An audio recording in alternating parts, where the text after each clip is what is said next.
ciao, stiamo andando all'hotel per vedere Jay Kristoff, perché la Mondadori ha organizzato un piccolo incontro con i blogger prima della presentazione. Quindi stiamo andando in hotel e c'è un po' d'ansietta. Eravamo messe d'accordo per fare una serie di domande, ne abbiamo più o meno una testa, e partendo proprio dall'inizio dovevo partire io con chiedere come è nato il mondo di Nevernight e come si è sviluppato all'interno dei tre volumi. The question is, how did you start creating the world of Nevernight, and how did this world develop in the 3 books? It started with the character, it started with Mia. Whatever work I'm creating, it always begins with a character, because readers fall in love with characters, not worlds. So Mia started, it was New Year's Eve and I was out with friends, and 2 of my female friends, not girlfriends, I'm married, but 2 of my female friends were quite drunk and they got into an argument about, I don't know if this is going to translate, the C-bomb. It's a 4-letter word, starts with C. I don't know if any of you guys understand what I'm saying, but they had an argument about whether that word was offensive, and I stayed out of the argument, but it was really interesting to see both their points of view, and that argument stuck in my head, and I went away a few days later and wrote a scene, and that scene became the end of chapter 5 in Nevernight, where Mia and Trick are having a similar discussion about that word and what Mia's thoughts were. And at the end of that conversation, I didn't really know who Mia was, but I knew I wanted to know more, and so I wrote a book to find out who she was. In terms of where the setting came from, I'm a big ancient Roman history nerd. I've always been fascinated with ancient Rome, particularly the Julian dynasty, and it was an area that I hadn't played with before, but I knew a lot about, and I knew I'd be able to borrow a lot from the history that I knew and put it into that setting. And I started to think about Julius Caesar. I'm sure you all know who he was. He was a famous general who rebelled against the Senate. He was successful in his rebellion, but who Mia was kind of began as a thought experiment about what would have happened to Julius Caesar's family if his rebellion against the Senate had failed. He had a wife and he had a daughter.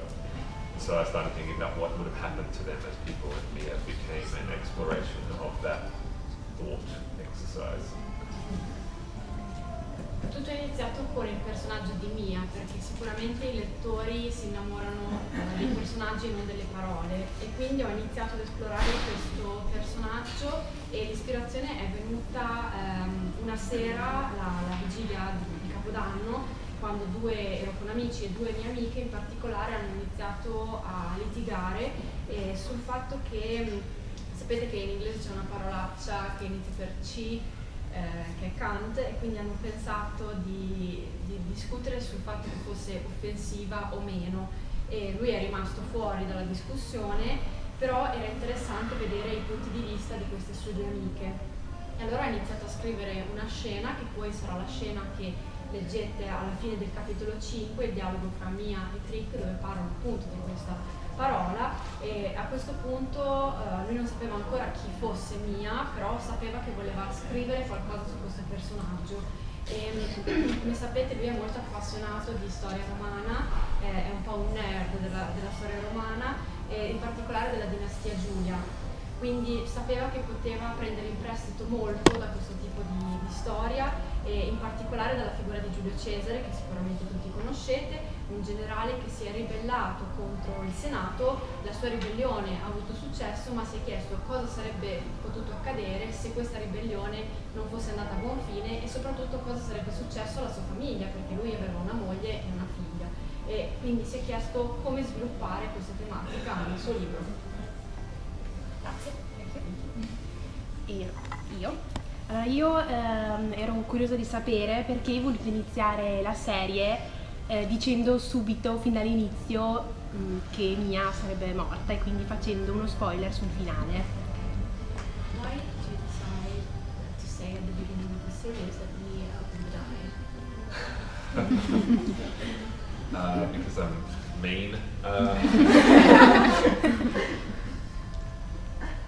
I mean, I guess I wanted to set up the idea that she was a legendary figure, and you know, she's a person who was born to violence and lived a life of violence, and logically speaking, people who live that way tend to end quite violently as well.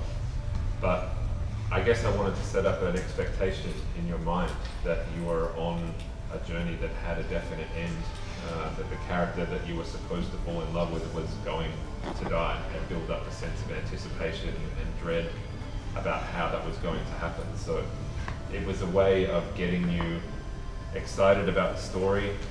It was a way of letting you know that nobody in the story was safe. If the main character of the story can die, then anyone can die.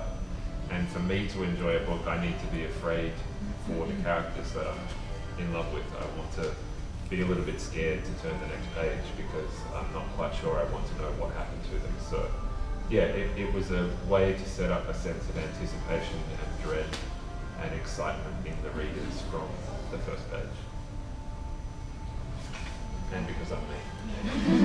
Sicuramente perché sono molto cattivo e volevo creare l'idea di Mia come una figura leggendaria, e quindi una persona che ha vissuto una vita completamente nella violenza, logicamente avrà anche una fine abbastanza violenta, e quindi voleva creare delle aspettative nei lettori, che in modo che questi lettori sapessero da subito che sarebbe stato un viaggio ben definito che avrebbe portato alla fine di questo personaggio.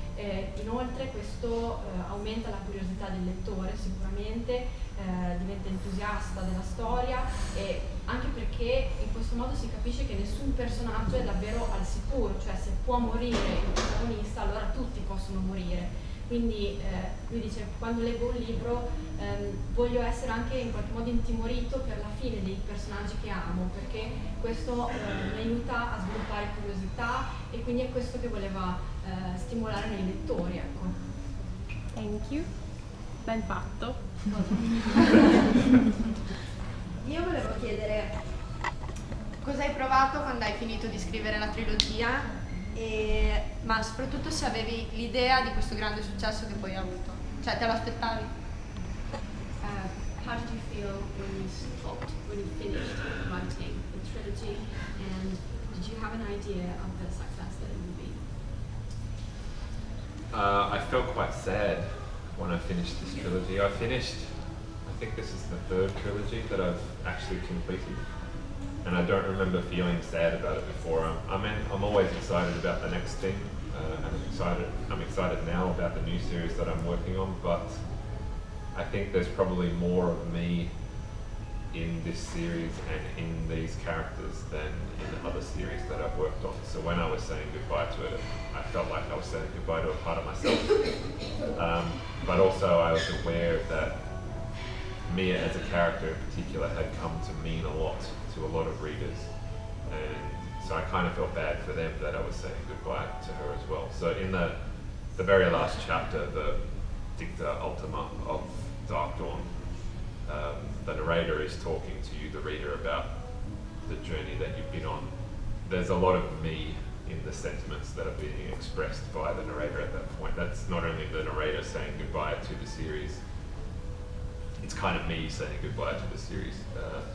And I remember I was quite upset that day. I don't usually get upset when I'm writing, but I was a little bit teary-eyed when I was writing those last couple of pages, because I guess it's a little like a parent would feel if they were sending their kid off to college, off to university, like the child has outgrown the nest and you're saying goodbye to them and letting them go into the world. It felt a little bit like that. So I was happy with the book and I was happy with the way the series ended, but I was sad to say goodbye to it, which is unusual for me. I'm pretty cold-hearted as a general rule. Sicuramente mi sono sentito triste perché è la terza trilogia che scrivo, però non mi sono mai sentito così tanto triste nel lasciare la scrittura di questa trilogia. Di solito sono sempre molto entusiasta di passare ad altro, di cominciare un nuovo progetto, e sicuramente sono entusiasta di cominciare un'altra cosa dopo questa trilogia, ma in particolare finire di scrivere Nevernight è stato molto triste, anche perché mi sono affezionato molto ai personaggi e c'è molto di me in questi personaggi, e quando ho detto addio a questa scrittura è un po' come se avessi detto addio a una parte di me. Sapevo anche che mia significa molto per tanti lettori e lettrici e quindi mi dispiaceva anche per i miei lettori. E in particolare l'ultimo capitolo della trilogia è stato molto difficile da scrivere, cioè il narratore che parla della fine di questo viaggio intrapreso e è come se parlassi io ai miei lettori, come se io stessi dicendo è finito questo viaggio come se io stesso stessi dicendo addio a questa serie. È stato molto difficile da scrivere, un po' come quando dei genitori salutano il figlio che va al college, va all'università e quindi il figlio inizia il suo percorso nel mondo reale e mi sono sentito molto così. Comunque sono molto soddisfatto dei libri, sono molto soddisfatto del finale e mi sono sentito triste e questa cosa è un po' insolita per me perché di solito ho il cuore di ghiaccio. I don't think I answered the second part of the question either. Sorry. I didn't know this book was going to be successful. No.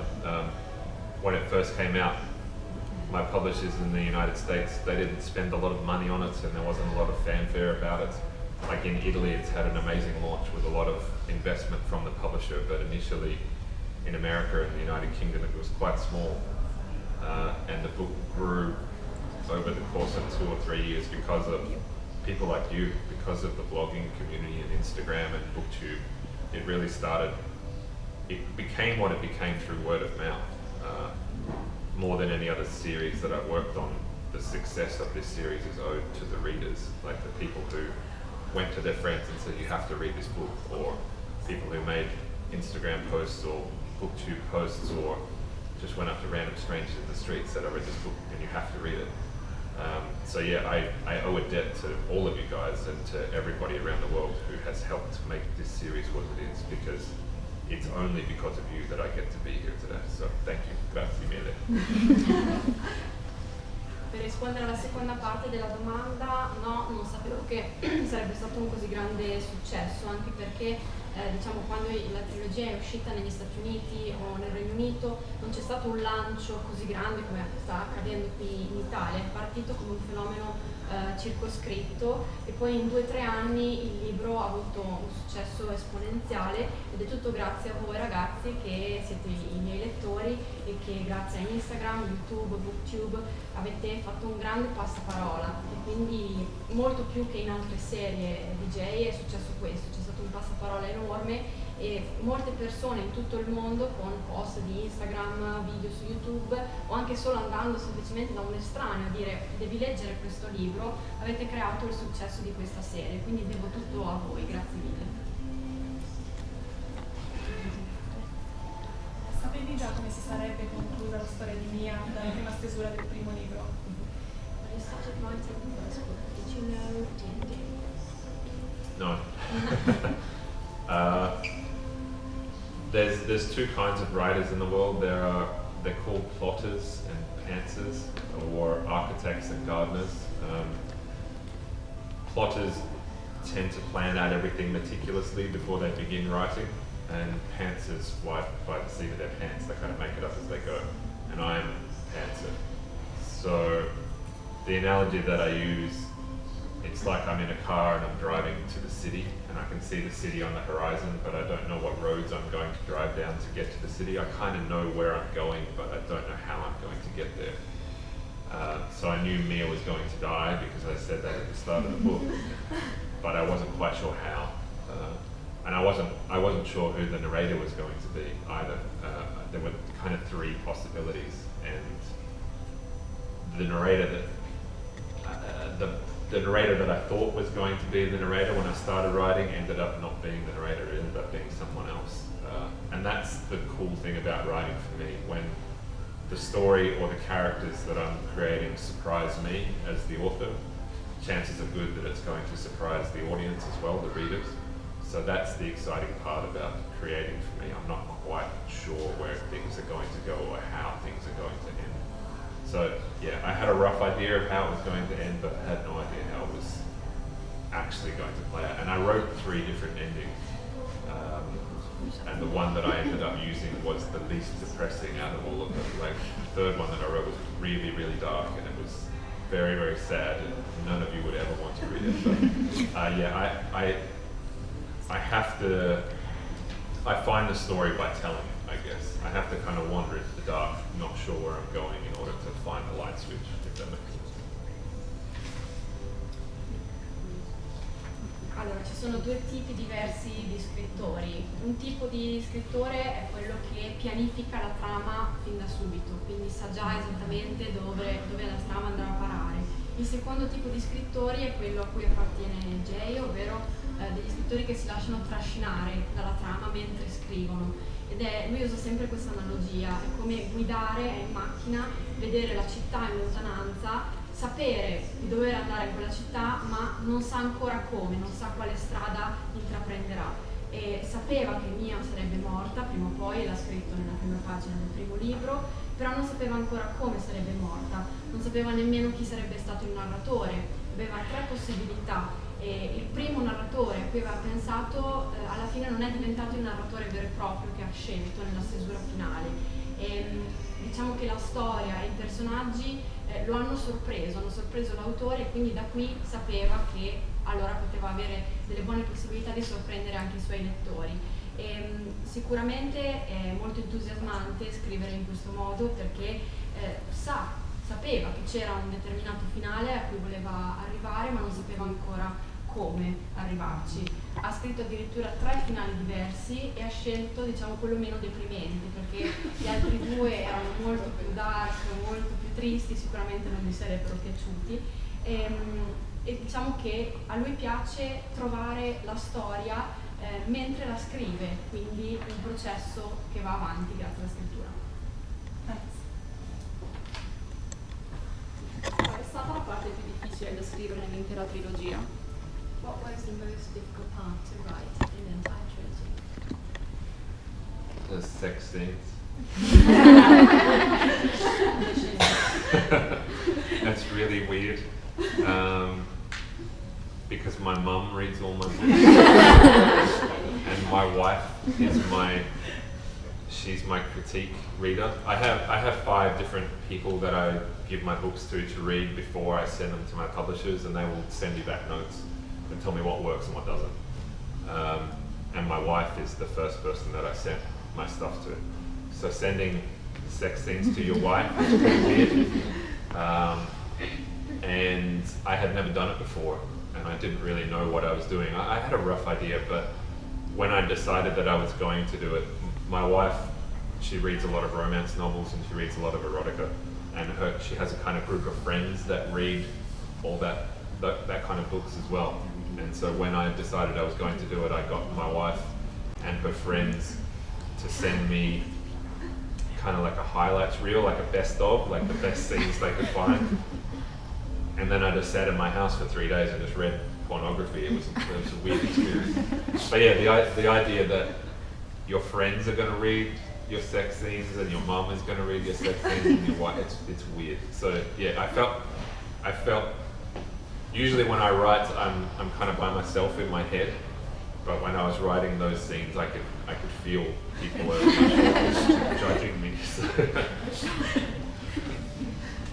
Sicuramente la parte più difficile è stata appunto scrivere le scene di sesso, perché è stato molto strano anche pensare che mia madre, mia moglie, i miei amici leggano queste scene nei miei libri. Sicuramente mia moglie è una delle critiche letterarie che stimo di più e alla quale faccio leggere sempre i miei libri prima di mandarle a pubblicare.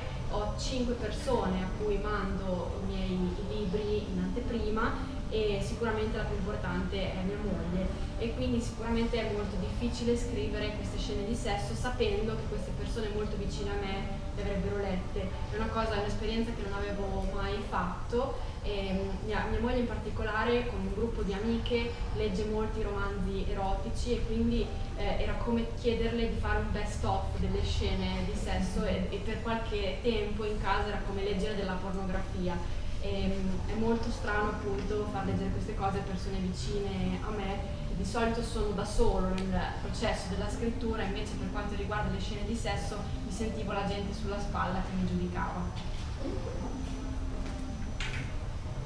Hi. uno degli elementi che secondo me è più caratteristico, che mi ha colpito di più, è la lotta tra luce e oscurità all'interno del libro. Mi sarebbe piaciuto sapere com'è nata l'idea di metterla così al centro, di farla diventare un po' il fulcro della vicenda. One of the most important characteristics of the books is the fight, the contrast between light and darkness. Why did you choose this element? Why is it so important for you?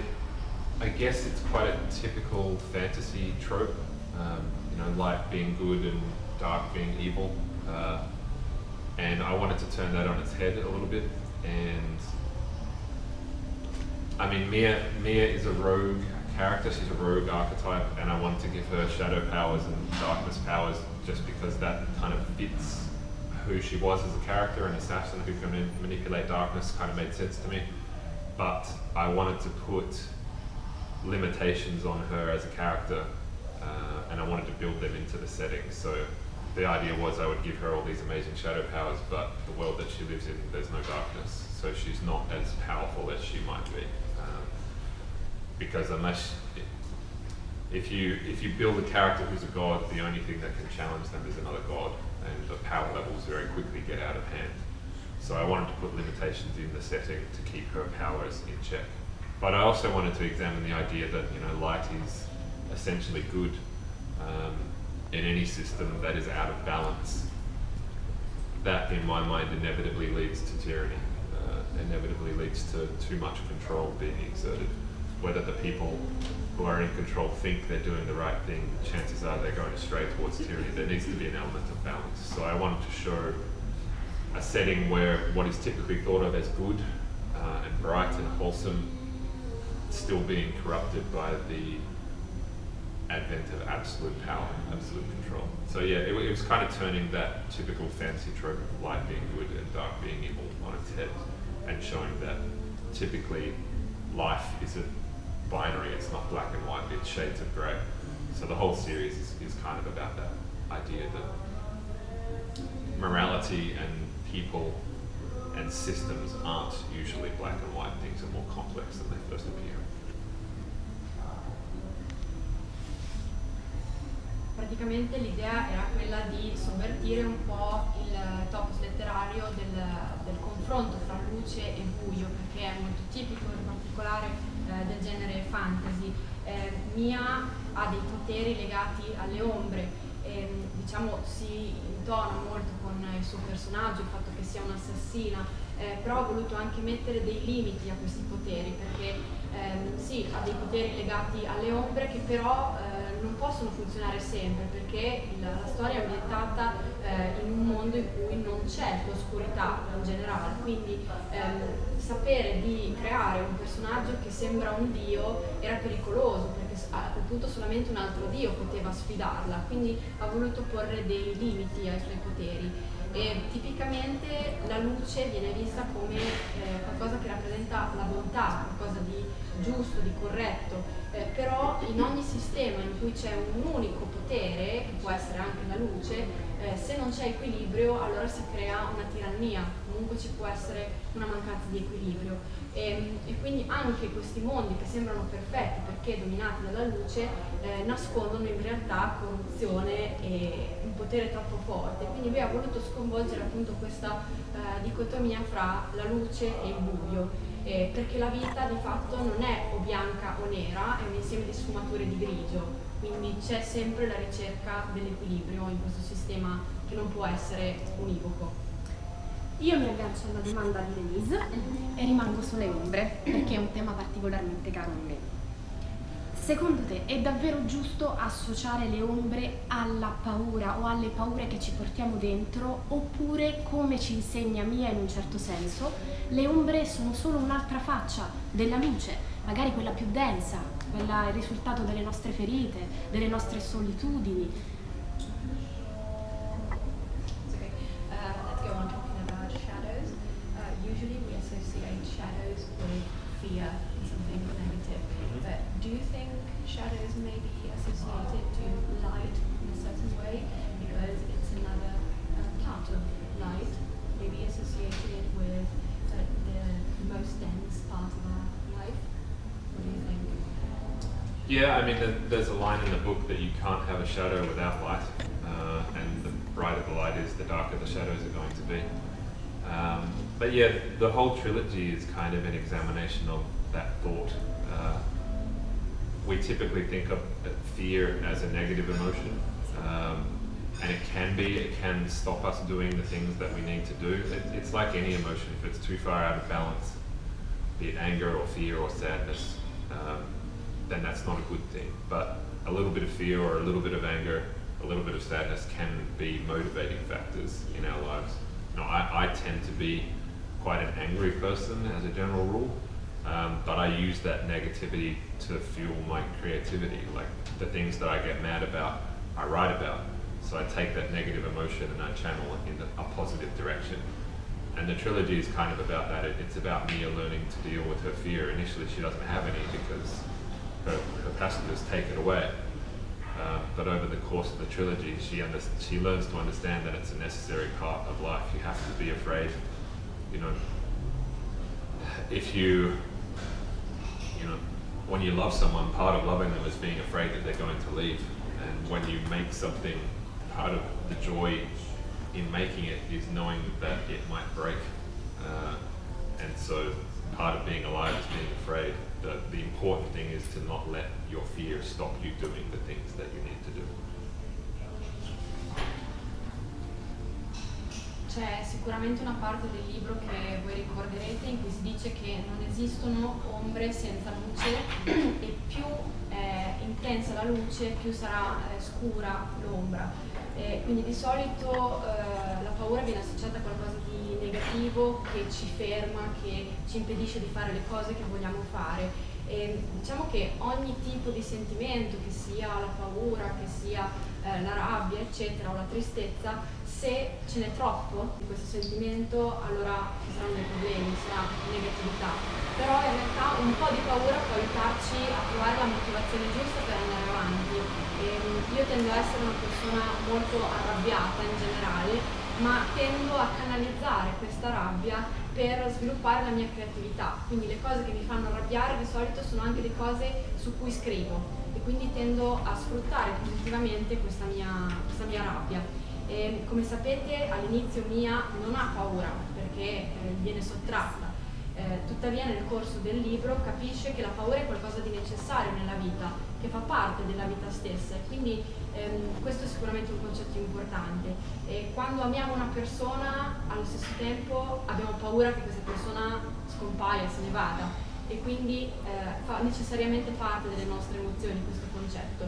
Essere vivi significa avere anche un po' paura, l'importante è non lasciarci sopraffare da questa paura.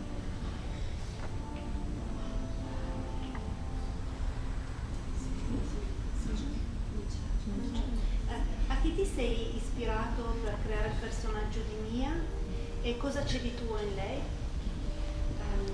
What inspired you to create the character of Mia? And is there a part of you? I mean, she wasn't inspired by anyone in my life in particular. If you're an author and you base your characters too much on people you know, particularly your friends, you tend not to be friends anymore. Particularly in my books, because horrible things happen to the characters that I create. So I try not to draw too heavily on any one person in my life. So Mia is a combination of a whole bunch of women that I know: my mother, my sisters, my wife, my female friends. Not saying that they're all murderous bitches, because Mia is kind of a murderous bitch, but there are elements of her personality drawn from the women that I know. But also there's a lot of me in Mia. Mia is kind of a teenage female version of me, in the way that she thinks of herself in the world, the way that she deals with her problems, the things that are important to her as a character. You know, she's vengeful and vindictive, but she's a bit of a softie on the inside. Family is really important to her. The people that she cares about in the world, she will do anything for.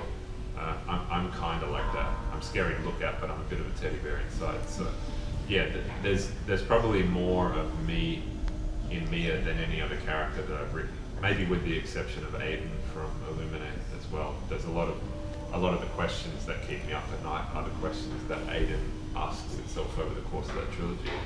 So those are the two characters that have the most of me in them that I've written so far. Diciamo che non si ispira a nessuno, in particolare nessuna persona che fa parte della mia vita reale, anche perché se un autore comincia a descrivere i suoi amici nei suoi romanzi, queste amicizie inevitabilmente si rompono, perché in particolare nei suoi libri succedono delle cose terribili ai suoi personaggi.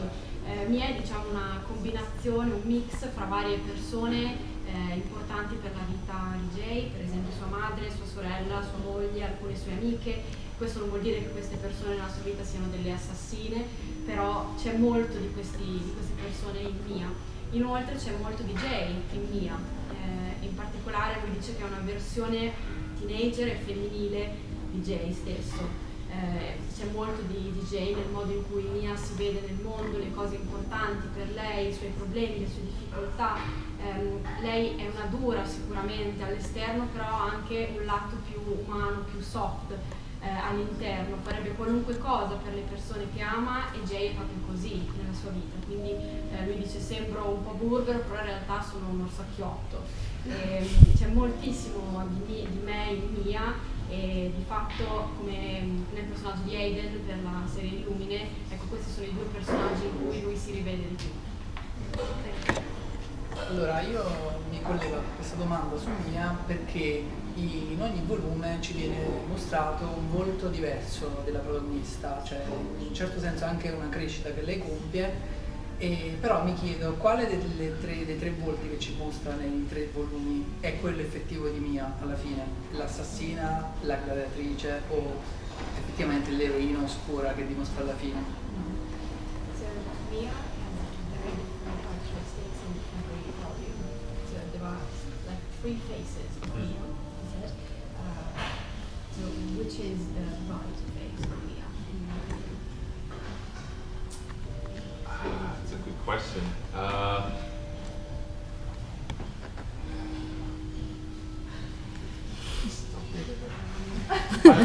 don't know if there is a right phase. I mean, all of us become different people over the course of living our lives. I think she's probably a better and more rounded person by book 3. I think she has a better understanding of herself and what's important to her. I think she has a better understanding of what love is, for example. In book 1, I don't think she even knows what love is. People kind of ship her and Trick together in book 1. And a lot of readers have said they're quite convinced that she's in love with Trick. I'm not entirely sure if she is. I don't think she is. I don't think she even knows what love is. I think in book 1, she's particularly driven towards a single goal. She's kind of laser focused on one thing, and she doesn't really consider what the impact is going to be if she's successful in doing this thing that she wants to do. And I don't think she's considered what life will be like afterwards. She's built this colossal mountain she needs to climb, and she's just focused on the mountain. Whereas by book 3, she's considering what will happen if she makes it to the top and what kind of life she will live at the end of it. So she's probably more healthy and balanced as a person in book 3 than she is in book 1. But I don't know if any of those is right. I mean, she is the character who she needs to be in that moment. And I like the fact that even though she grows as a character, she's still quite uncompromising. Like a lot of the motivations that she has in book 1 are still true in book 3. She's kind of broadened her perception of who she is and the world that she lives in, but she's still driven by vendetta, she's still driven by anger, she's still driven by the injustice that she has experienced. So she doesn't compromise her values, she just kind of broadens her perceptions, I guess. Dice che sicuramente è una domanda difficile, non sa se ci sia un vero volto di Mia, un vero volto giusto di Mia. Probabilmente è diventata sicuramente una persona migliore alla fine del 3° volume, ha una migliore comprensione di chi è come persona, di che cosa sia l'amore, perché in effetti nel primo libro sì, c'è l'esperienza con Trick, però lui stesso dice non so se lei fosse veramente innamorata di Trick. Il primo libro, Mia, è concentratissima sul suo obiettivo, non sa ancora quale sarà l'impatto delle sue scelte, cioè sa che lei ha una montagna da scalare e non le importa che cosa succederà dopo, sa solo che deve arrivare a raggiungere quell'obiettivo. Invece nel libro 3 ha una visione più ampia della vita, del suo essere nel mondo. È una persona sicuramente più equilibrata, più sana nel libro 3 rispetto al libro 1, però ecco, non sa se quello sia il volto giusto, come dicevamo, di Mia. In ogni libro Mia deve essere quel personaggio, deve avere quel volto. E diciamo che la cosa che apprezzo di Mia è che non è mai scesa a compromessi, cioè lei dal primo libro era sempre motivata dalla vendetta, dalla rabbia, dall'ingiustizia che aveva subito e continua ad esserlo anche fino al terzo di questa conclusione. Ok, Messer Cortese è il personaggio che mi ha colpita di più a parte Mia. Ti sei ispirato a qualcuno o qualcosa in particolare e perché hai deciso di dargli proprio la forma di un gatto?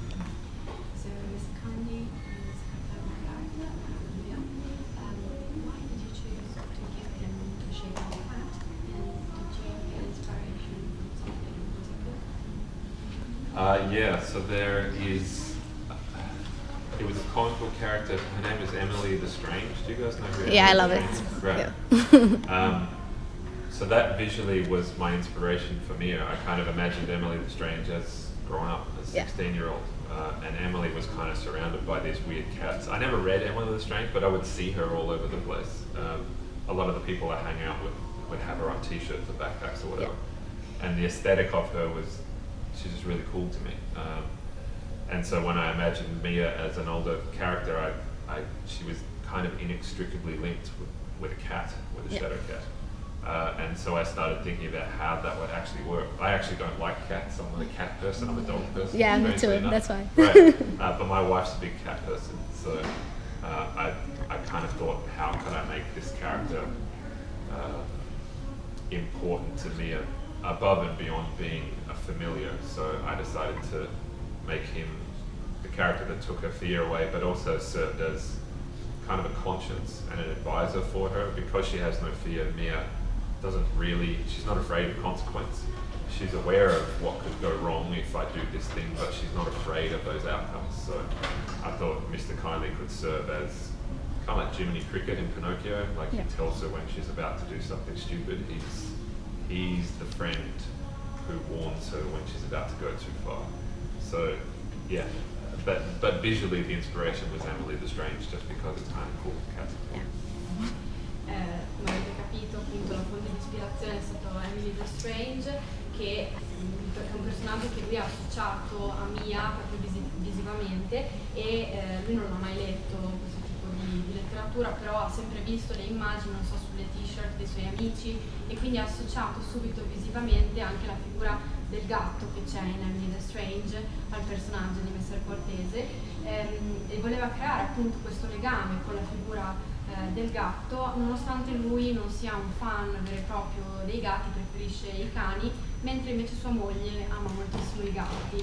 È un personaggio, come sapete, fondamentale per Mia, è un po' una sorta di consigliere, perché Mia spesso non ha paura delle conseguenze delle proprie azioni, e quindi questo personaggio è lì per ricordarle di stare attenta, ecco. È un po' come il grillo parlante di Pinocchio, come sapete è lì per fermare Pinocchio quando fa delle sciocchezze. Ecco, questa era più o meno l'idea. Io invece volevo chiedere, se tu fossi un tenebris, che caratteristiche avrebbe il tuo passeggero, e seconda domanda, quale dei poteri dei vari personaggi tenebris vorresti padroneggiare maggiormente? If you were a darkin, which would be your passenger, and among the darkin characters and darkin passengers, which one is your favorite? Which one would you master? I'd have a Jack Russell. I've got a dog. He's tiny, and he's one of my favorite things in the world. So yeah, my passenger would probably be a little Jack Russell, which looks ridiculous. Like when I'm walking, his name is Sam. My dog's name is Sam. when I'm walking Sam down the street, I know how silly we look because I'm so big and he's so small. So I probably look quite silly with a little shadow Jack Russell, but yeah, he's cool. In terms of the one that I like the most in the book, I like Mr. Kindly because he's a more sensible friend to have. If I was going to pick a friend that I would want to take with me on an adventure, it'd be the friend that tells you when you're about to do something really stupid. Eclipse is like a dog. She's based on my dog. Like, Eclipse is all enthusiasm. It's like, oh, that sounds like a great idea. Let's go and steal that police car. Sure, what could possibly go wrong? Whereas Mr. Kindly will put his hand up and say, actually, you could go to jail for the rest of your life, so you probably shouldn't do that. So yeah, there's more wisdom in Mr. Kindly than Eclipse, and having a wise friend is probably more helpful than an over-enthusiastic friend, yeah. Sicuramente avendo un cane, un piccolo Jack Russell, probabilmente sarebbe questa la mia scelta. Lo amo tantissimo, sono molto affezionato al mio cane e è molto buffo perché è piccolissimo mentre io sono altissimo, quindi quando lo porto a fare la passeggiata siamo molto buffi insieme. Per quanto riguarda i personaggi del libro, sicuramente sceglierei Messer Cortese perché è molto più sensibile e sa consigliare Mia nel momento del bisogno. È più utile sicuramente avere una persona, un personaggio che ti dice quando stai facendo una stupidaggine. Eclipse è un po' come il mio cane, dice, perché è sempre entusiasta della vita e è quel tipo di personaggio che potrebbe dirti ok dai andiamo a rubare quella macchina della polizia, invece interviene Messer Cortese che dice no, potresti andare in prigione per questa cosa, quindi è sicuramente più sano avere un personaggio di questo tipo accanto. Io volevo sapere, escludendo Mia, quindi tra i personaggi secondari, qual è il tuo preferito? E se ce n'è un altro oltre a Mia in cui hai messo qualcosa di te? So, apart from Mia, which one is your favorite character? And is there a character in which we can find something of you? Other than Mia. Yeah. My favorite character would probably be Mercurio, and there's a lot of me in Mercurio. Like the two characters in the book that have the most me in them are Mia and Mercurio. Mia is kind of young me, and Mercurio is old me. Kind of advising young me on all the silly things they're about to do. So yeah, there's a lot of me in him, and like I said, in book 3 in particular, the line starts to blur, where I as an author step into the book more and more. The book. Have you guys all read book 3? Yes. Yes. Anyone has not read book 3? Okay, cover your ears. But the way the book kind of breaks the fourth wall and becomes more meta. Like the narrator is aware that they're narrating a story and you are reading the story, and they're telling a story within a story.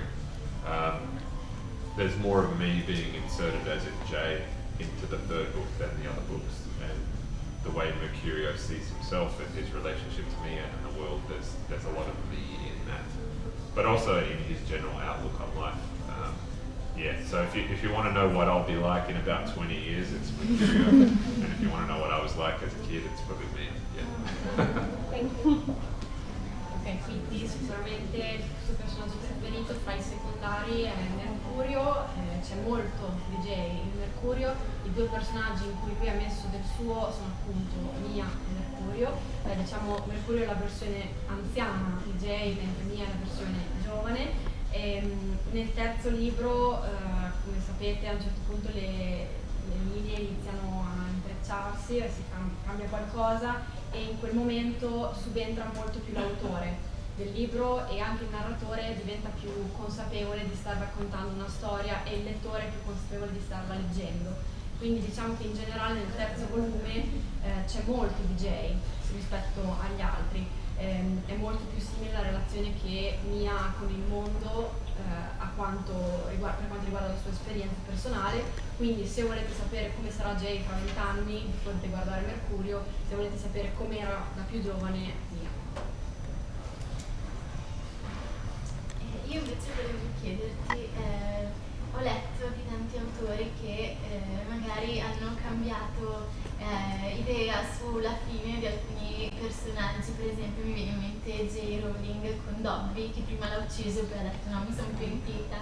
Volevo chiederti se tu avevi qualche morte alle tue spalle di cui ti penti, o se non hai scritto qualcosa che invece avresti voluto scrivere, per esempio nel secondo libro alla fine c'è la scena bonus, così se c'era qualcosa che vorresti cambiare. No.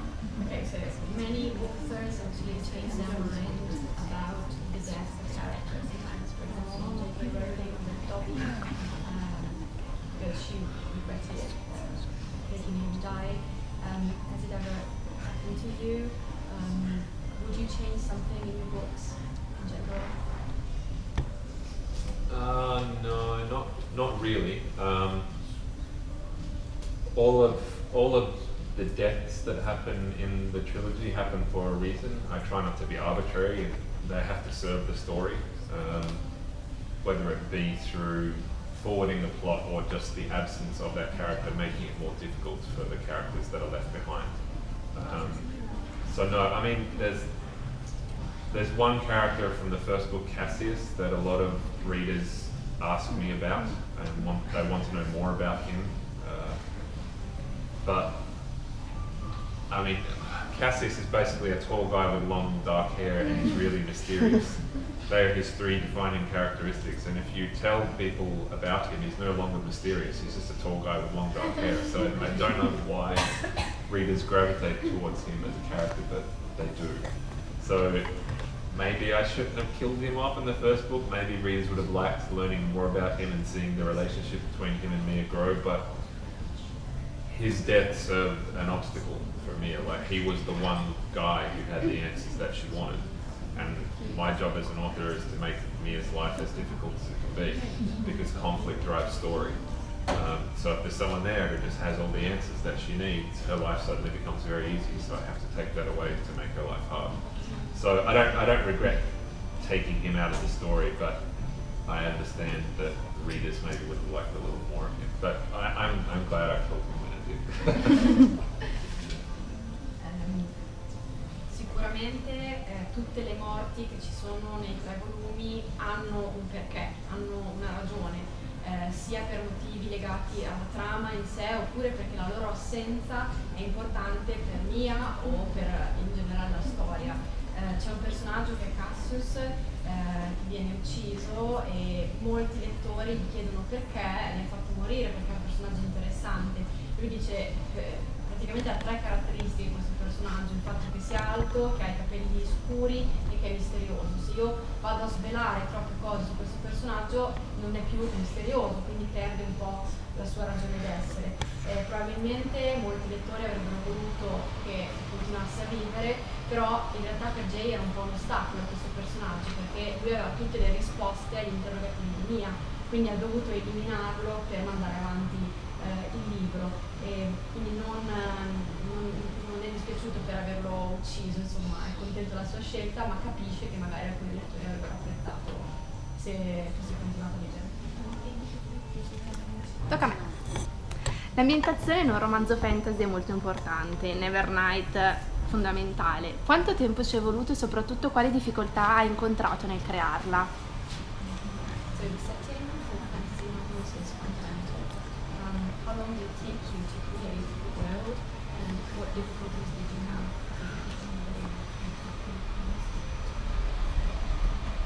Because I'm a writer who makes things up as they go, I was still creating parts of the world in book 3, so it took the whole trilogy, and I still don't have a complete view of the world. I have a view of the places where the story took place, but there are whole stretches of those continents that I never visited and didn't really fill out in my head.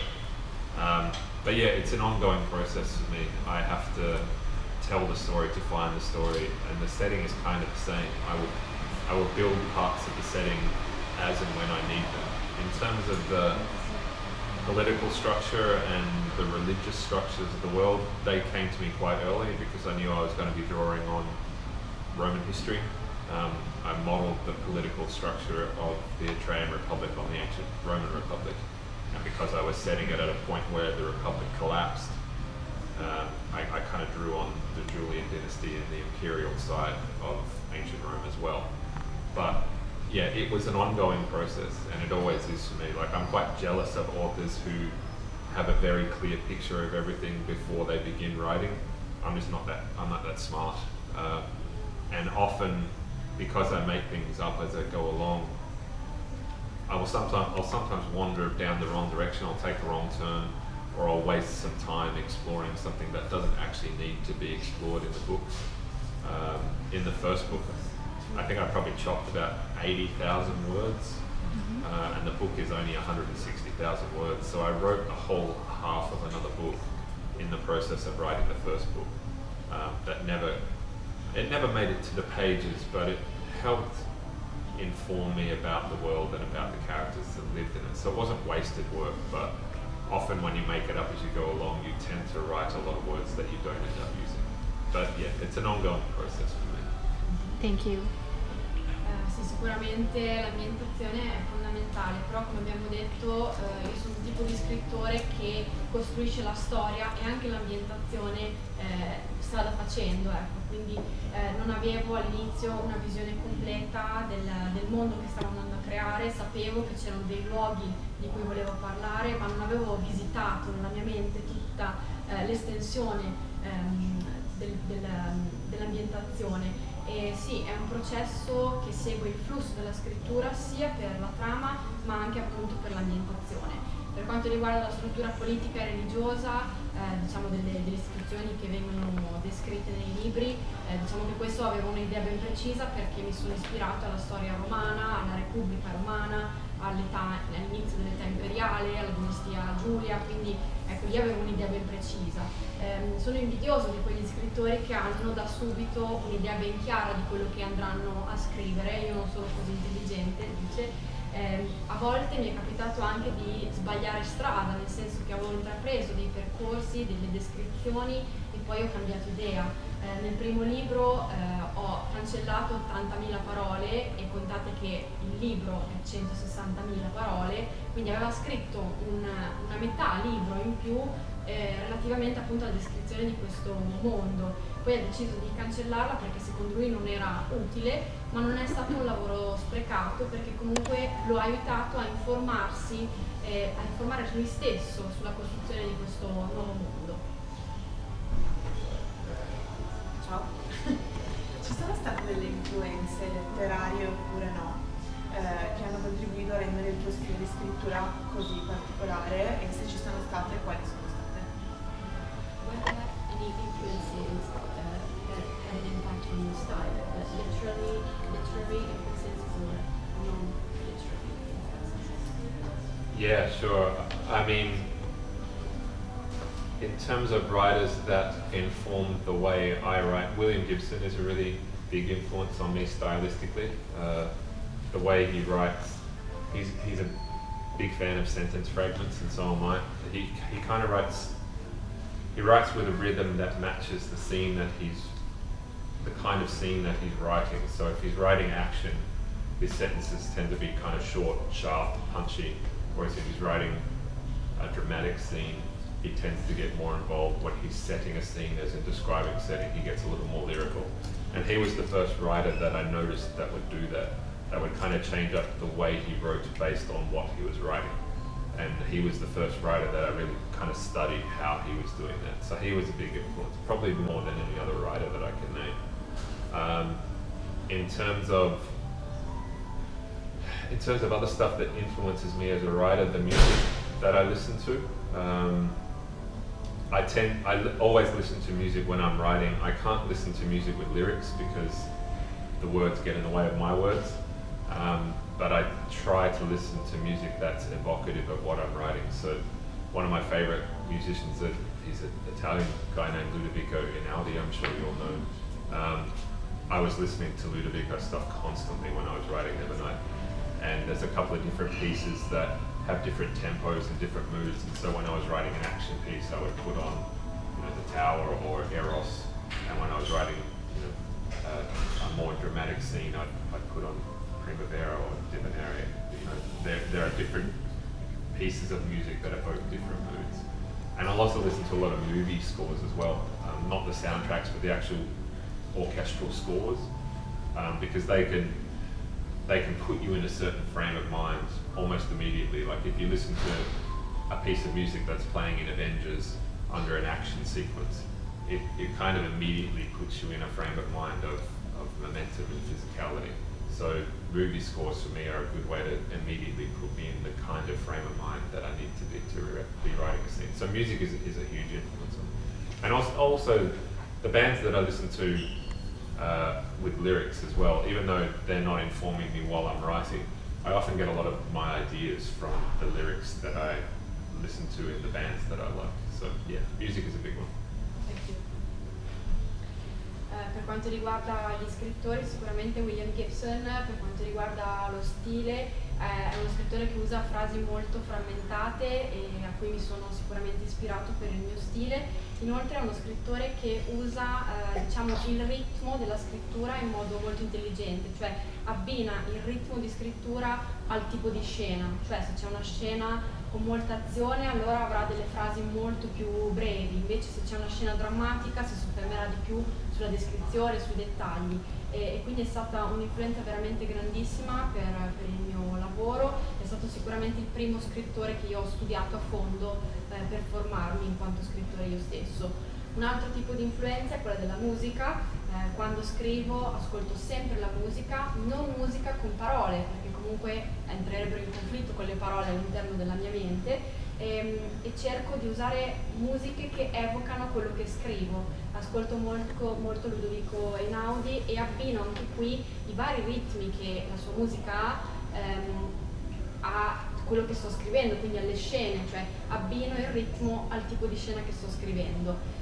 Poi anche le colonne sonore dei film, non parlo di canzoni vere e proprie ma di pezzi strumentali, orchestra, quindi per esempio quando associo la colonna sonora di Avengers so che andrò a scrivere una scena molto movimentata, piena di azione. E inoltre le band che ascolto sono un altro tipo di influenza che mi serve molto, che scrivono appunto canzoni con parole, perché le parole di queste canzoni mi evocano delle idee che mi possono essere utili per la scrittura. Allora, dunque, la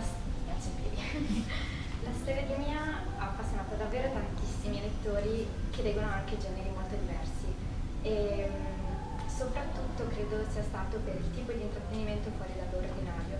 E quello che volevo chiedere è, il fatto di aver creato un narratore che parla direttamente con il lettore, è nata proprio come cosa per appassionare questo tipo di lettori diversi?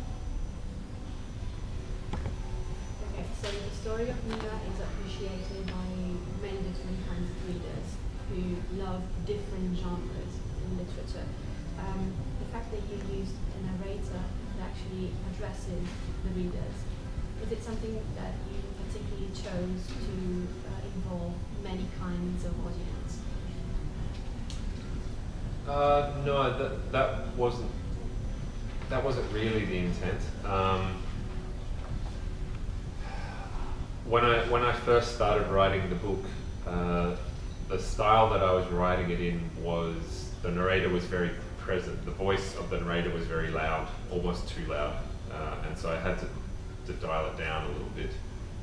But I liked the idea of a character telling you a story, and that character ultimately becoming aware that they were part of the story. It's hard to talk about without spoiling people, but no, that wasn't really the intent. Like, one of the ideas that I used is the footnotes, kind of compartmentalizing a lot of the heavier world building into footnotes. So the idea behind that, there were three ideas really behind that, but they all kind of tie back to the narrator. One was the footnotes were supposed to be funny, because the story, if left to its own devices, it could be quite dark and depressing. Mia is a pretty dark and depressing character, so I needed to surround her with characters who could brighten the mood, but also the footnotes were supposed to make you laugh. Even if it's in a horrible moment and something bad is happening on a page, the idea is to kind of give you that nervous giggle, I guess. So that was idea one. Idea two was the books that I read when I was young, the epic fantasy that I read it's, you know, kind of David Eddings and Raymond Feist and Tolkien, like really big, thick books where the author would spend a lot of time on granular world building, talking about why the coinage of the realm was named this way, or how the chainmail was built, or spend 3 pages describing the feast that they're about to eat. I like that level of granular world building, but I know that some readers don't. And so I decided to compartmentalize it. So if that's not what you're interested in, if you don't care why the chainmail is named the way it's named, you can skip that level of information and not miss anything important in the story. But third and most important, and it becomes more apparent in the third book, the footnotes kind of serve as it gives you a clue that the narrator is aware that they're telling a story, and the way the story is being told affects the way the story is being told. It gets quite confusing, but the book 3 gets quite meta in the sense that the book is aware that it's a book, and it appears in itself. It's kind of weird, but anyway. So yeah, it wasn't really an attempt to bring in different kinds of readers. It was more an attempt to tell the story that I wanted to tell, but not be too intrusive. The idea that the narrator is part of the story and is aware they're telling you a story was one that I wanted to explore, but I had to be careful that there wasn't too much of that too soon, because the early readers that I showed the first draft of the book to all found that narrator's tone of voice a little too. Non ha usato il narratore per avvicinarsi a un pubblico molto diverso di lettori. Diciamo che nel primo libro ha notato che la voce del narratore era troppo presente, quindi ha dovuto abbassare il volume della voce di questo narratore strada facendo. Diciamo che come idea gli piace molto il fatto che ci sia un personaggio caricato di raccontare la storia del romanzo, e per lui un elemento fondamentale sono le note a piedi pagina che lui usa per costruire il mondo fantastico che ha creato. Ci sono 3 ragioni per cui sono importanti. Prima di tutto il fatto che le note a piedi pagina fanno ridere il lettore anche nei momenti meno opportuni, cioè nei momenti sul world building che dedicavano pagine e pagine alle descrizioni del mondo o di una scena in particolare. Ecco, a lui piace molto questo tipo di scrittura, ma non a tutti i lettori, e quindi tramite le note a piedi pagina ha potuto nascondere un po' questo world building e permettere ai vari lettori che non erano interessati di saltare queste parti. In terzo luogo, le note a piedi pagina danno anche degli indizi importanti, ovvero che il narratore è consapevole di stare raccontando una storia, è proprio come se il libro stesso fosse consapevole di essere una storia che viene raccontata. E quindi ha cercato sempre di raccontare la storia che voleva raccontare, non si è concentrato tanto sull'accalappiare lettori diversi, e il narratore appunto l'ha rivisto strada facendo, perché all'inizio era troppo intrusivo. Ok, tocca a me. Tra le tue serie più famose ci sono delle serie tradizionali come Nevernight e delle serie invece scritte a 4 mani come Illumina. Quali sono le peculiarità di questi 2 diversi tipi di imbastire una storia, e come è stato o quali sono state le difficoltà di passare da una storia come Illumine a una storia come Nevernight? Okay, you have 2 kinds of stories, Illumine and Nevernight. They are very different from each other. And what are the differences between the 2 kinds of stories, and what were the difficulties in passing from Illumine to Nevernight? I guess the principal difference is that Illumine is written for young adults and Nevernight is written for adults. Illumine is the result of 2 people working together. Amy and I are quite different people. You might not know it to look at me, but I tend to lean quite dark, and I have a more pessimistic outlook, I guess, on life, and Amy is quite positive and upbeat, and so Illumine is kind of the process. It's the result of us kind of meeting in the middle. So she brings her optimism, I bring my pessimism, and we kind of end up somewhere in between them. But we're talking to a different audience. We're talking to young adult readers. So there are things that you can't do not really anymore. There's not many topics that young adult books don't tackle nowadays, but I guess there's a certain tone that you're speaking in when you're writing a young adult book. and there are certain thresholds that you don't go beyond. But Never Night is just kind of me by myself, so it's me kind of let off the chain, so to speak. So I tend to lean dark and examine more dark subject matter, and the tone of the book tends to be darker. But also I'm writing for adults in Never Night, and so I don't need to be mindful of the kind of content that I'm putting in the book, or the tone that I'm speaking in, or the issues that I'm exploring. And again, that's not to say there's not a lot that you can't talk about in young adult books now, and the best young adult books are kind of pushing those boundaries and the traditional thinking in what you can and can't say in YA. But with Never Night, that's just not a consideration at all. I guess with Never Night, there's kind of more of me in Never Night. It's me unfiltered, I guess, whereas Illuminate, I'm a little more mindful about the story that I'm telling and the way that I'm telling it, given that a 12-year-old could pick up that book. 12-year-olds aren't supposed to read Never Night, so I don't have to worry about what would happen if they do. I did have one weird experience at a signing line where a little girl came up with a copy of Never Night in her hand. She was 8 years old, she was tiny, she was about that tall, and she had it in her hand, and I looked at her, where is your mother? But she was holding it for her big sister, who was like talking to someone down the line, so that was...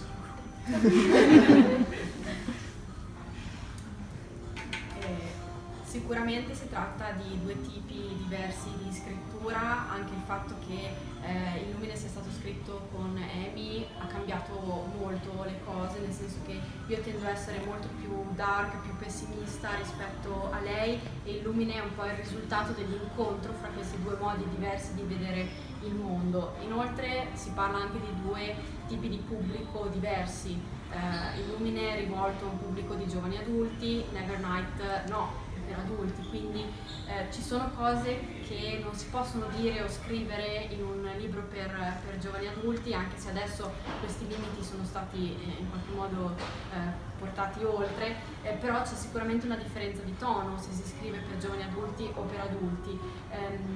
Per i giovani adulti non bisogna oltrepassare determinate soglie. Invece con Never Night sono davvero io che mi racconto, sono consapevole di poter usare un tono più dark nel mio racconto, anche perché sto scrivendo per un pubblico adulto, non devo pensare al contenuto, al tono, alle questioni che sto esplorando, e sicuramente questo non vuol dire che nei libri per giovani adulti non si possano affrontare determinati argomenti, e anche i migliori libri per giovani adulti vanno un po' a passare oltre queste soglie di cui abbiamo parlato.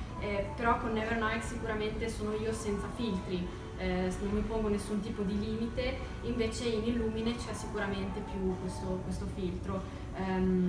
Illumine, diciamo, è una serie per giovani adulti, per dodicenni anche, e sicuramente un dodicenne farebbe fatica a leggere Never Night. Una volta quando stavo firmando delle copie mi è capitato di vedere una ragazzina di 9 anni, era piccolissima, e mi sono preso paura perché ho chiesto ma dov'è tua madre? Come ha fatto a leggere questo libro questa bambina? Ma in realtà lo stava semplicemente tenendo per sua sorella, quindi era salvo, insomma. Io volevo chiedere se durante le traduzioni ti preoccupi che alcuni passaggi mantengano il pathos o comunque le intenzioni che avevi te nel scriverli, e se qualcuno ti ha mai fatto notare dei lost in translation. Okay, talking about translations of your books, are you worried that some passages and parts that you cared about were lost in translation? Yeah, but you have to trust your publishers. And I'm always careful to talk to, when I visit other countries, one of the first questions I'll ask is, for people who are bilingual, who have read the English and the Italian, for example, how the translation was. And authors kind of talk to each other as well. Like you tend to have a little group of friends who are other authors, and we all talk to each other about which publishers have the best translations, because yeah, your words are your heart. You can spend hours, days, weeks trying to find the right turn of phrase, the right way to tell a story. They're your most precious babies. They're like your children. And so when you hand them over to a stranger, it's really scary. You want to make sure that they look after them and treat them right. But yeah, at the end of the day, you have to trust your publishers. You have to go with a publisher who's got a good reputation and who cares about your story as much as you do. And I knew, 5 minutes talking to Marco at Oscar Bolt, like I knew he just got the book. I knew he understood what I was trying to do and he was passionate about it, and I knew he would bring that passion to the project. So that's the ideal, when you find a publisher who just gets it, just understands. And I knew when I went with Oscar Bolt that was the case, so I was very lucky. E in primo luogo bisogna fidarsi dei propri editori. Diciamo, quando viaggio, quando vado in altri paesi, chiedo sempre alle persone che magari hanno letto la versione tradotta e la versione originale com'era la traduzione, se erano contenti della traduzione. Sicuramente è un aspetto molto importante. Abbiamo un gruppo di amici scrittori e ci confrontiamo anche su quali editori abbiano i traduttori migliori, perché comunque uno scrittore passa tantissimo tempo a scrivere i propri libri, diventano quasi come dei figli, e quindi dare i propri figli a uno sconosciuto per la pubblicazione magari in un'altra lingua è sempre molto difficile e molto preoccupante. Però sì, alla fine bisogna sempre fidarsi dei propri editori e scegliere delle persone a cui importi della storia tanto quanto allo scrittore. E quando ho conosciuto Marco ha saputo fin da subito che era la persona giusta, perché aveva la passione giusta da mettere nel progetto e quindi sapeva già che sarebbe stata un'ottima scelta. La mia domanda è questa: volevo sapere come ti sei approcciato alla scrittura, se c'è stato qualche evento anche nella tua vita che ti ha detto ok, devo scrivere e via dicendo, ecco. So what was your approach to writing? Was there an event that actually pushed you to write? I started writing when I was probably 12. I started playing Dungeons & Dragons. And Dungeons & Dragons, for those of you who haven't played it, it's kind of a group storytelling exercise. You'll sit together with a bunch of your friends and someone tells the story and everyone else plays a character in the story. And you walk into the room, you see a bunch of bloggers, what do you do? And you as the character, you get to tell the storyteller how it is your character acts in the scene. So you're basically sitting around with a group of friends telling stories together. That's where I started. But for a living, when I got a day job, I used to write television commercials. I wrote scripts, which is basically a storytelling exercise. You're only writing 30-second stories, but you have to have a beginning, middle, and end, ideally. And the best television commercials will be structured kind of like a novel is structured. It's just really compressed in a really small space of time. So that was actually really good practice to learn how to tell a story quickly and economically. If you can tell a story in 30 seconds, you can kind of tell a story in 160,000 words. But because I was telling stories during the day for a job, I didn't really want to tell them when I got home at night either. So I guess the big catalyst where I decided to try and publish novels was when I was getting a little bit sick of my job. I was getting sick of spending my creative energy trying to convince people to buy toilet paper and breakfast cereal. It's not the most fulfilling creatively or spiritually way to be spending your creative energy, and so I wanted to make something that was entirely mine, that I had control over, and I thought was doing a more important job than selling someone a new car.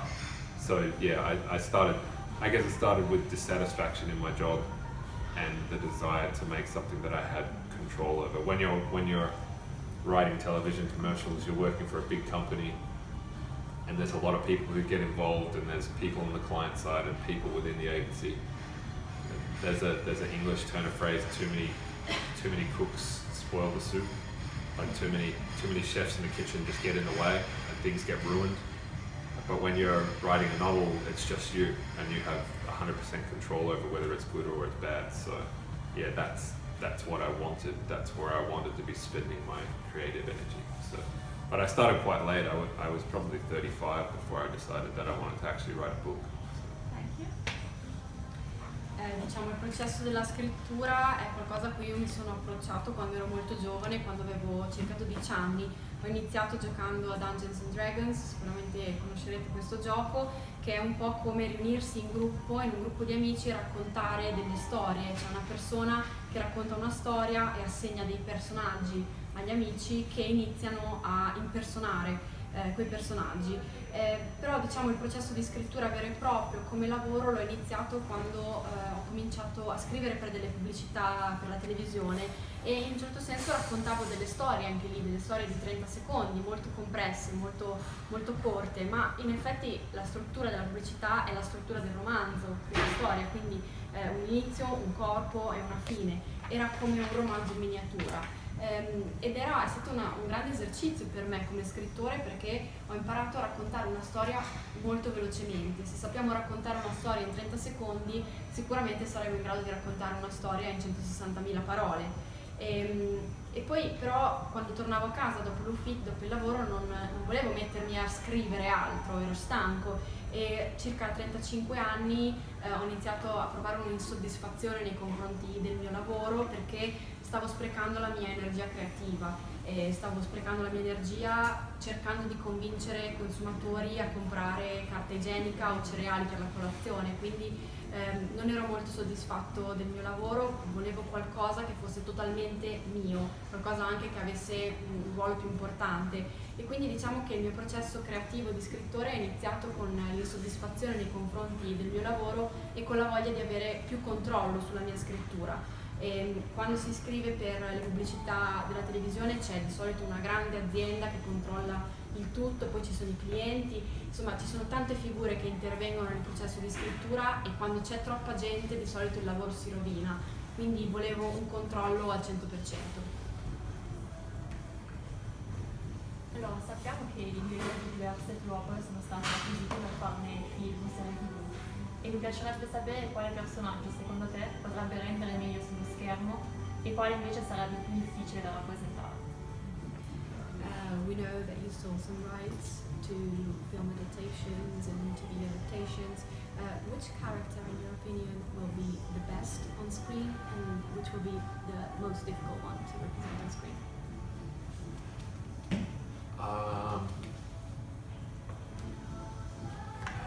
Most difficult will probably be Aiden, I would imagine, because visually Aiden's not very interesting to look at. A lot of what drives Aiden is its internal monologue and its dialogue, and so making that compelling to watch on a big screen will actually be quite difficult, I think. Like the things that Aiden does are exciting to watch, but Aiden itself is just a bank of computer screens. So making that visually compelling would be quite tricky, I would imagine. But also, a lot of the thought processes that Aiden goes through are private. It thinks to itself and it muses about what it's doing or what it wants to do.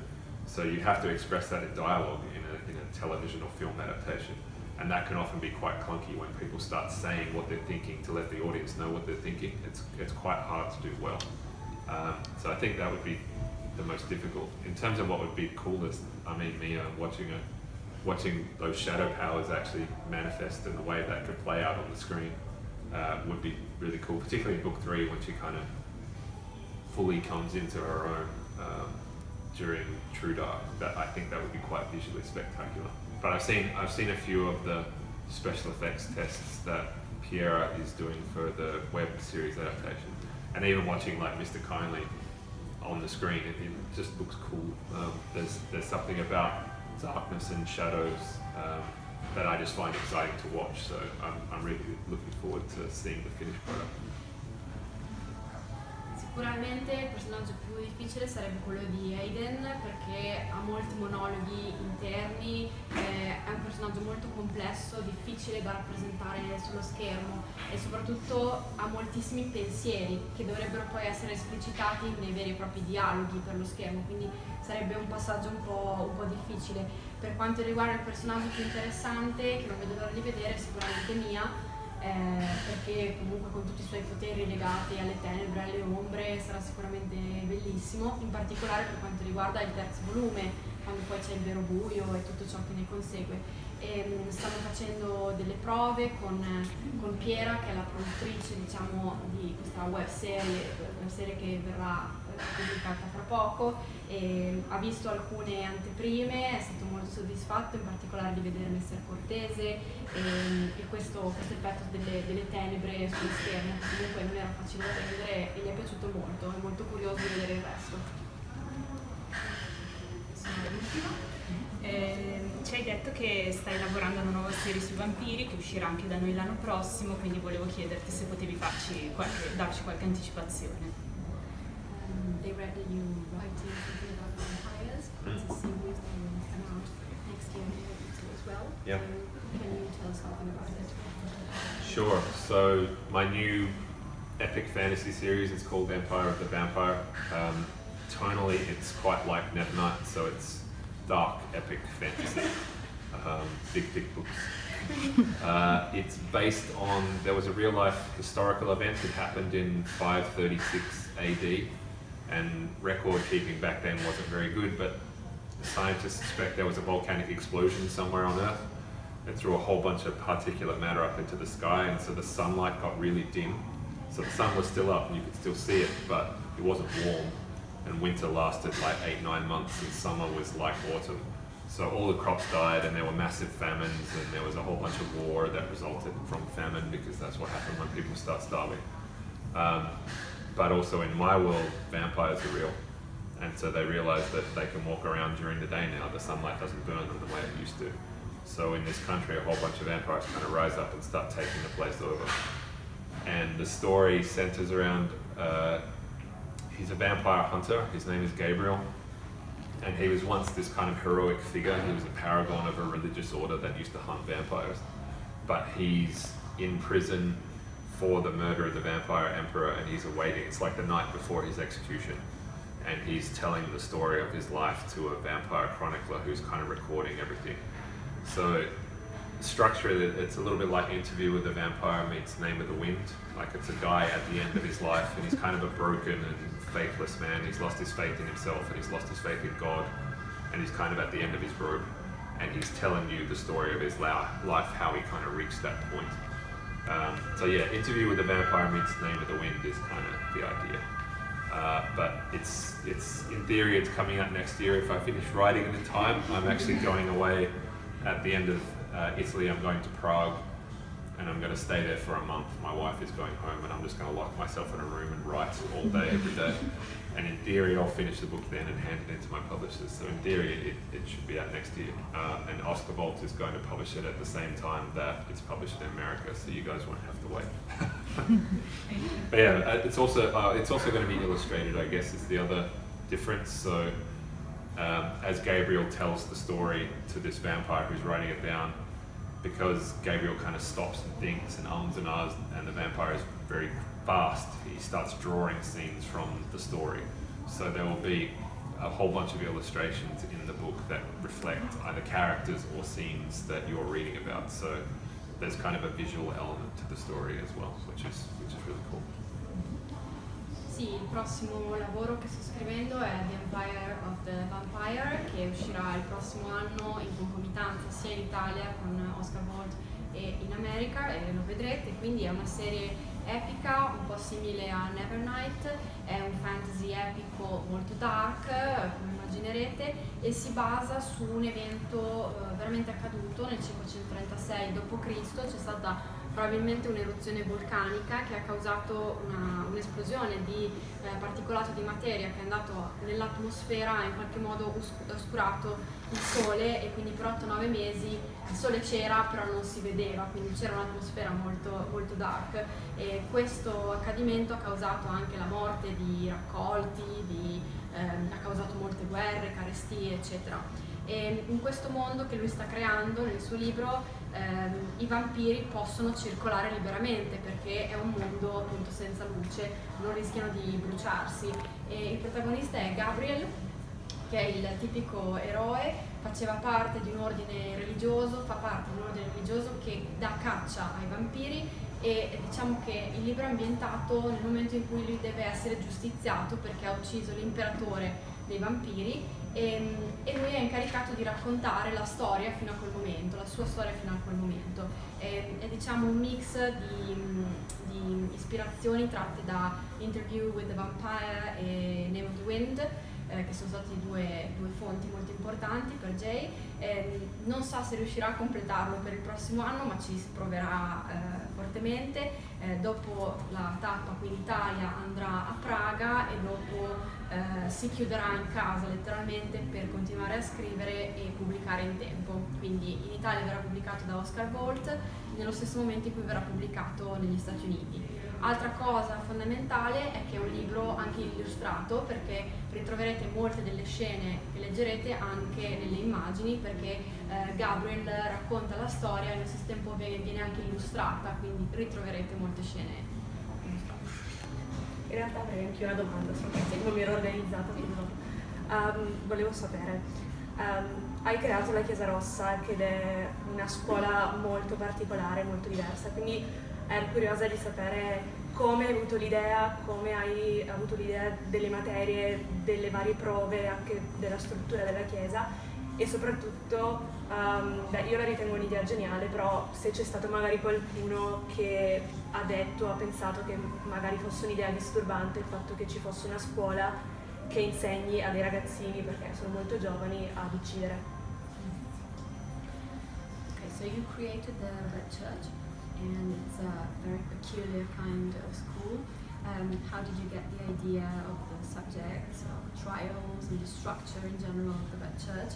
And she particularly likes the idea of the Red Church, but is there someone who told you it's not very good to create a school for assassins?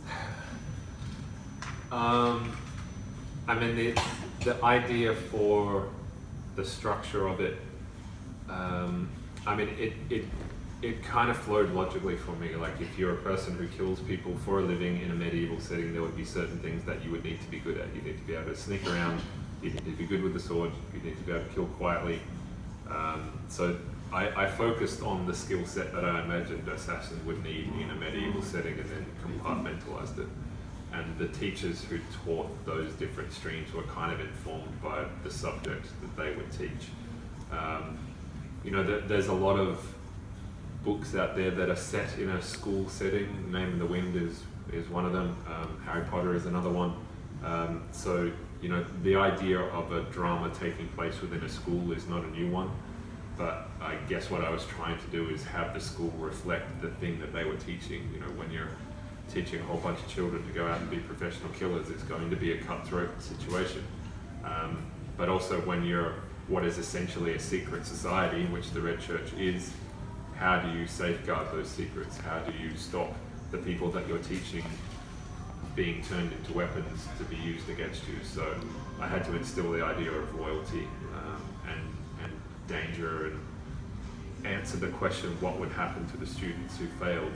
You might not necessarily die, but what would you do with them? You've inducted them into this order, they are privy to all your secrets. What becomes of the people who don't actually become assassins? But in terms of whether anyone told me it was a bad idea, no, I think a lot of people just think it's cool. But it's kind of Harry Potter dialed up. It's all that interpersonal drama that you get in a boarding school or a school setting, but with the added element of, you know, real danger being present. The idea that if you fail your class, you could just die. That was a way to kind of increase the drama and to make everything feel more immediate and more real. So, yeah. L'idea della struttura della Chiesa Rossa è stata molto naturale per Jay. Sicuramente è un'ambientazione in cui si parla di assassini, c'era bisogno di un'istituzione che insegnasse a diventare assassini. Ha cercato di immaginare quali fossero le competenze di un assassino nell'ambito medievale, quindi per esempio il fatto di uccidere velocemente, le abilità con le armi, con le spade, eccetera. E poi ha inserito anche l'elemento degli insegnanti, che comunque riprende l'ambito della scuola e che è presente in molti libri fantasy, come fra tutti chiaramente Harry Potter, e che si ambientano appunto in questo tipo di istituzione. e la scuola deve riflettere un po' l'atmosfera del libro, l'argomento del libro, e in più la Chiesa Rossa è anche una società segreta, quindi c'è anche la difficoltà di tutelare chi insegna queste competenze, perché magari si insegnano queste competenze e questo si ritorce contro chi le insegna vero e proprio. E quindi ha introdotto anche il concetto di fedeltà, di lealtà, ci sono delle regole particolari all'interno di questa Chiesa Rossa, e poi anche il concetto di non far necessariamente morire chi non passa questi esami, se vogliamo chiamarli così. Per quanto riguarda l'opinione degli altri, in generale la maggior parte delle persone pensano che sia una bella idea, cioè non hanno avuto ripensamenti sul fatto che potesse essere sbagliata come messaggio, ecco.